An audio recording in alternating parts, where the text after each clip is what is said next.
Assalamualaikum warahmatullahi wabarakatuh. Perkenalkan, kami dari kelompok 5 yang beranggotakan saya sendiri, Hilma Vinatasari, kemudian Anissa Rizkiana, Intan Permata Mulia, dan Mareta Ella Elsalina. Di sini saya selaku pemateri dari kelompok 5 yang akan mempresentasikan bab 5 yaitu mengenai audit pemasaran. Baik, sebelumnya kita perlu terlebih dahulu mengetahui apa itu audit pemasaran. Nah, definisi audit pemasaran. Audit pemasaran adalah pengujian yang komprehensif, sistematis, independen, dan dilakukan secara periodik terhadap lingkungan pemasaran, tujuan, strategi, dan aktivitas perusahaan atau unit bisnis untuk menentukan peluang dan area permasalahan yang terjadi, serta merekomendasikan rencana tindakan untuk meningkatkan kinerja pemasaran perusahaan. Lalu, tujuan dan manfaat audit pemasaran. Tujuan utama dari audit pemasaran adalah untuk mengidentifikasi ancaman-ancaman pemasaran yang dihadapi perusahaan dan merencanakan perbaikan yang diperlukan untuk mengeliminasi ancaman tersebut. Sementara manfaat yang diperoleh dari audit ini, hasil audit dapat memberikan gambaran yang objektif tentang kinerja pemasaran perusahaan dan berbagai kekurangan yang terjadi dalam pengelolaan upaya pemasaran yang masih memerlukan perbaikan. Lalu apa saja sih tipe audit pemasaran? Jadi ada dua tipe audit pemasaran. Yang pertama audit fungsional, yaitu merupakan audit yang dilakukan terhadap beberapa aktivitas dari Departemen Pemasaran seperti periklanan atau penjualan dan membuat analisis terhadap bagian-bagian yang diaudit tersebut. Lalu yang kedua yaitu audit menyeluruh. Audit ini melakukan audit terhadap keseluruhan dari fungsi pemasaran perusahaan. Dalam pelaksanaannya, audit pemasaran kebanyakan merupakan campuran dari kedua tipe audit tersebut. Jadi, untuk mendapatkan hasil audit yang memadai, audit harus dilaksanakan secara sistematis, meliputi lingkungan makro pemasaran dan mikroorganisasi, tujuan dan strategi pemasaran, sistem pemasaran, dan aktivitas pemasaran khusus. Langkah-langkah tersebut menyatu dengan rencana tindakan perbaikan jangka pendek dan panjang untuk meningkatkan efektivitas pemasaran perusahaan secara keseluruhan.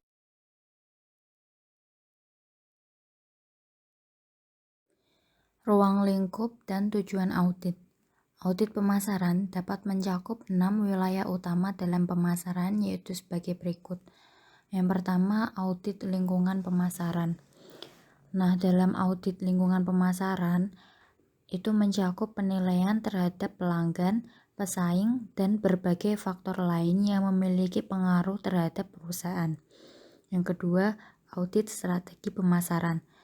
Audit ini bertujuan untuk menentukan bahwa perusahaan telah menetapkan strategi yang selaras dengan tujuannya sesuai dengan lingkungan yang dihadapi.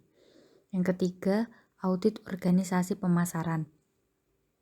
Audit ini menilai kemampuan organisasi pemasaran dalam mencapai tujuan perusahaan.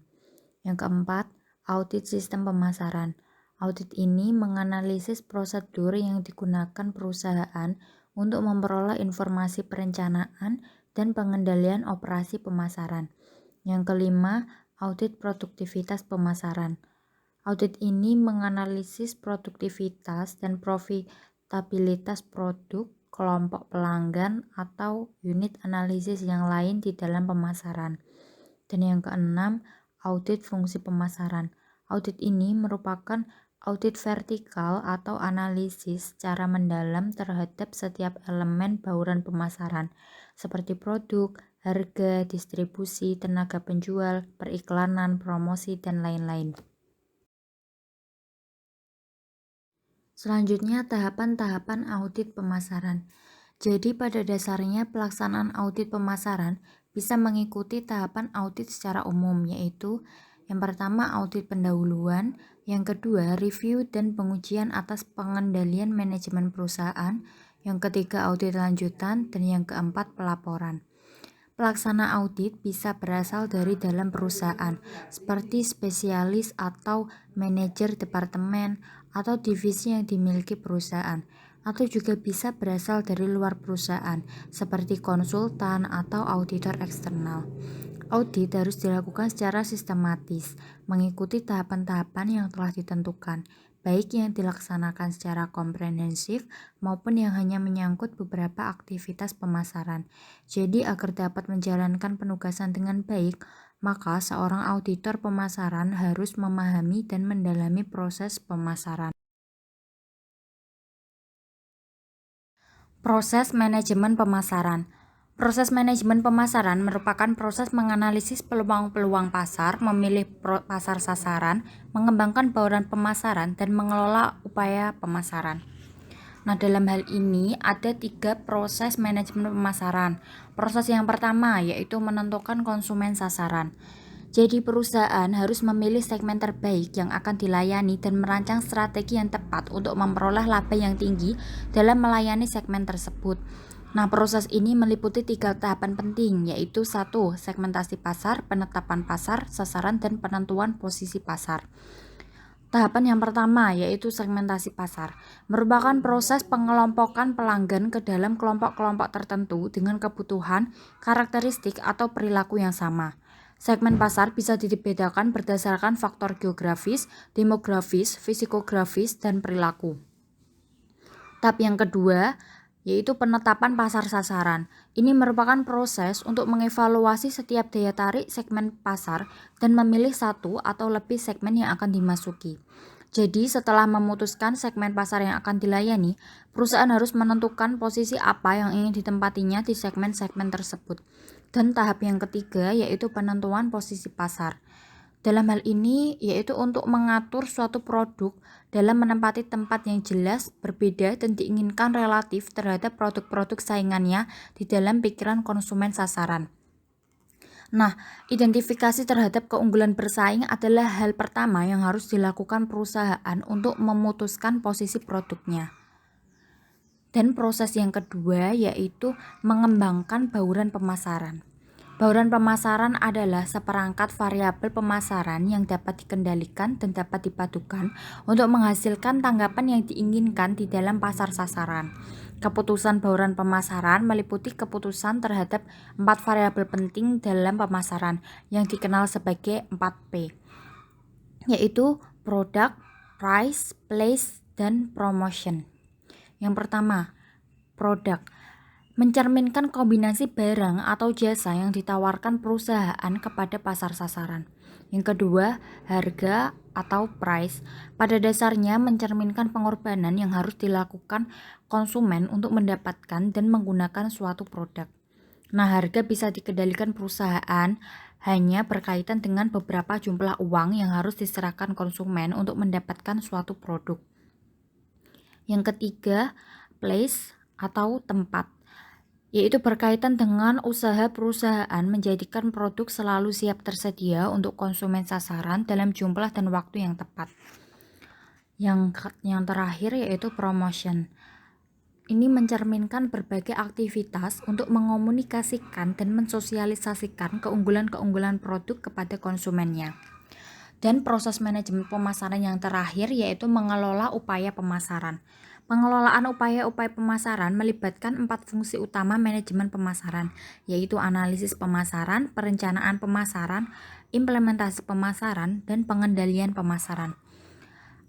Nah, analisis SWOT dapat membantu perusahaan dalam merumuskan strategi untuk mencapai keunggulan bersaingnya.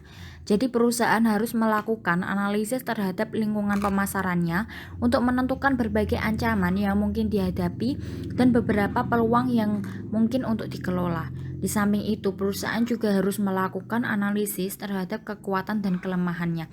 Nah, hasil analisis pemasaran inilah yang merupakan informasi penting untuk digunakan sebagai dasar dalam pengambilan keputusan pada fungsi perencanaan, pemasaran, implementasi pemasaran, dan pengendalian pemasaran. Selanjutnya, program kerja audit. Program audit dibuat untuk setiap tahap audit sesuai dengan informasi yang ingin diperoleh pada setiap tahapan tersebut. Program kerja audit memuat beberapa pertanyaan penting untuk mendapatkan data atau informasi sesuai dengan tujuan audit yang telah ditetapkan. Selanjutnya yaitu audit lingkungan pemasaran. Lingkungan pemasaran terdiri atas para pelaku dan kekuatan-kekuatan di luar pemasaran yang memengaruhi kemampuan pemasaran perusahaan untuk mengembangkan dan mempertahankan transaksi yang berhasil dengan konsumen sasarannya. Lingkungan pemasaran ini terdiri atas dua kelompok besar, yaitu lingkungan mikro dan lingkungan makro. Nah, lingkungan yang pertama, lingkungan mikro. Lingkungan mikro terdiri atas kekuatan-kekuatan di sekitar perusahaan yang memengaruhi kemampuannya dalam melayani pelanggannya. Para pelaku utama dalam lingkungan mikro yaitu perusahaan, pemasok, perantara pemasaran, pelanggan, dan pesaing. Sedangkan lingkungan yang kedua yaitu lingkungan makro merupakan kekuatan-kekuatan kemasyarakatan yang lebih luas yang memengaruhi segenap lingkungan mikro perusahaan dan keputusan-keputusan strategi pemasaran. Nah, lingkungan makro ini meliputi lingkungan alam, demografi, ekonomi, teknologi, politik, dan budaya. Kemudian ada audit strategi pemasaran. Manajemen strategi didefinisikan sebagai sekumpulan keputusan dan tindakan yang menghasilkan formulasi dan implementasi berbagai rencana yang dirancang untuk mencapai sasaran-sasaran perusahaan. Proses manajemen strategi terdiri atas 9 tugas penting, yaitu sebagai berikut. 1. Merumuskan misi perusahaan, meliputi rumusan umum tentang maksud keberadaan, filosofi, dan tujuan perusahaan. 2. Mengembangkan profil perusahaan yang mencerminkan kondisi internal dan kapabilitasnya. 3. Menilai lingkungan eksternal perusahaan meliputi pesaing maupun faktor-faktor kontekstual umum. 4. Menganalisis opsi perusahaan dengan mencocokkan sumber daya yang dimiliki dengan lingkungan eksternal. 5. Mengidentifikasikan opsi yang paling dikehendaki dengan mengevaluasi setiap opsi yang ada berdasarkan misi perusahaan. 6. Memilih seperangkat sasaran jangka panjang dan strategi umum yang akan mencapai pilihan yang paling dikehendaki. 7. Mengembangkan sasaran tahunan dan strategi jangka pendek yang sesuai dengan sasaran jangka panjang dan strategi umum yang dipilih. 8. Mengimplementasikan pilihan strategi dengan cara mengalokasikan sumber daya anggaran yang menekankan pada kesesuaian antara tugas, sumber daya manusia, struktur, teknologi, dan sistem imbalan. 9. Mengevaluasi keberhasilan proses strategi sebagai input bagi pengambilan keputusan di masa yang akan datang.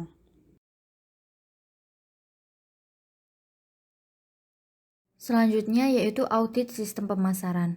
Sistem informasi pemasaran adalah orang, peralatan, dan prosedur untuk mengumpulkan, memilah, menganalisis, mengevaluasi, dan mendistribusikan informasi yang dibutuhkan dalam pengambilan keputusan pemasaran secara akurat dan tepat waktu.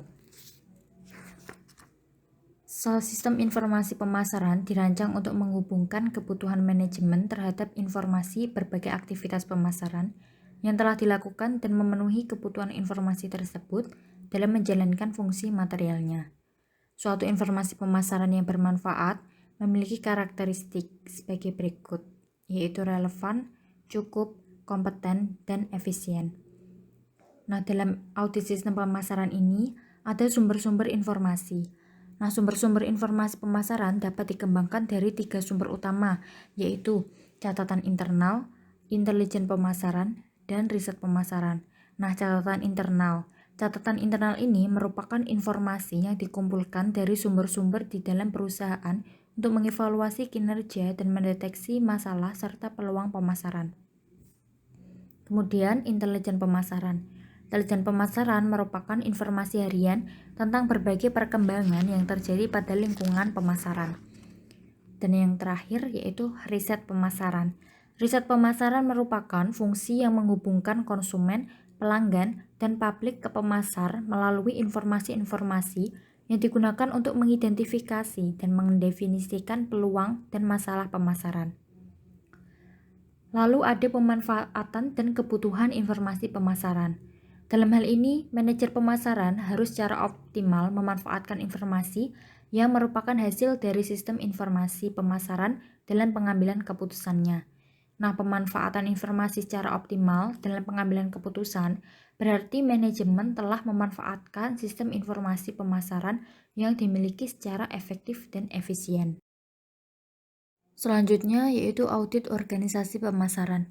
Organisasi pemasaran harus mampu memandu berbagai aktivitas pemasaran dalam rangka memenuhi kepuasan pelanggannya. Direktur pemasaran harus memiliki wewenang dan tanggung jawab yang memadai dalam mengelola berbagai aktivitas peningkatan kepuasan pelanggan tersebut. Nah, untuk menjadikan berbagai program pemasaran berjalan secara efektif dan efisien, maka organisasi pemasaran juga harus optimal dan mampu mengkoordinasikan keempat dimensi aktivitas pemasaran. Nah, keempat dimensi tersebut yaitu fungsional, geografis, produk, dan pelanggan. Jadi, organisasi pemasaran harus mampu menjadi prasarana yang andal dalam menata upaya pemasaran, menentukan tugas, tanggung jawab, dan wewenang dengan tepat dalam pencapaian tujuan pemasaran perusahaan. Selanjutnya, audit fungsi pemasaran. Fungsi pemasaran melibatkan kebijakan penting dalam bauran pemasaran untuk mencapai tujuan pemasaran. Nah, kebijakan tersebut meliputi 1. Kebijakan produk, 2. Kebijakan harga, 3. Kebijakan saluran distribusi, dan 4. Kebijakan periklanan, promosi, dan publikasi. Demikian yang dapat saya sampaikan mengenai bab audit pemasaran. Mohon maaf apabila terdapat banyak kesalahan. Wassalamualaikum warahmatullahi wabarakatuh.